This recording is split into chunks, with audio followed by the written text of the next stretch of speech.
Hello everyone, I'm back with another tutorial, and today we'll be creating a floral watercolor background and we'll also be doing some calligraphy. At the center of the sheet, wet the surface first. I'm using a flat brush with water. Today we are not using any masking tape. We'll be keeping the borders freehand. I have started with a lemon shade. I'm actually changing my brush over here. It's always better to use the watercolor effects using a mop brush or a round faced brush. So I have started with a lemon yellow shade and I'll be moving on to darker shades of yellow. As you can see, this is a comparatively darker shade of yellow.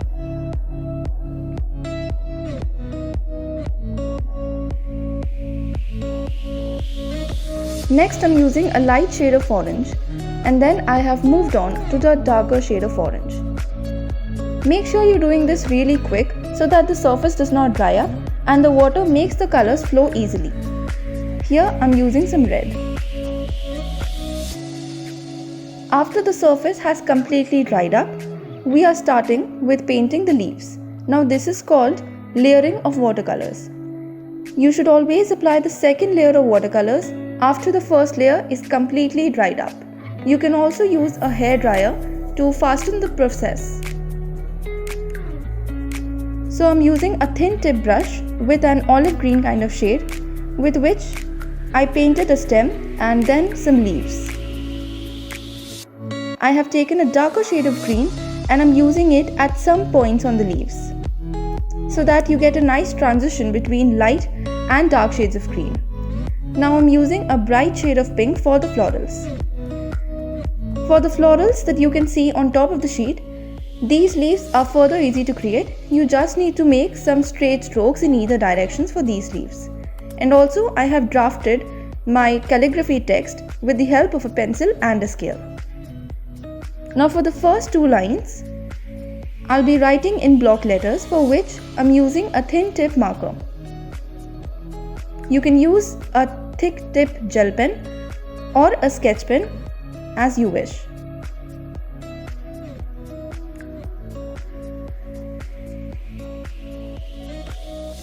Now for the calligraphy, I have taken a thin tip brush pen. As you can see, I took a down stroke here which is relatively thick than the previous stroke.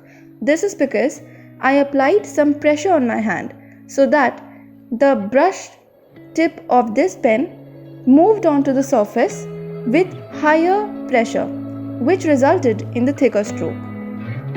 The upstrokes have to be thin, in which you only use the tip of the pen so that it comes thin. Do not apply a lot of pressure while doing the upstrokes, and when you're doing the downstrokes, apply some pressure on your hand so that you get thicker strokes. I have covered up the basics of calligraphy in one of my previous YouTube videos.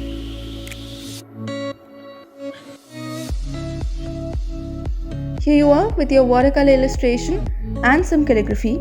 I hope you enjoyed this tutorial, and if you did, do not forget to like, share and subscribe. Also, if you recreate this, you can send it to me on my Instagram handle, link for which is given in the description. Thank you for watching.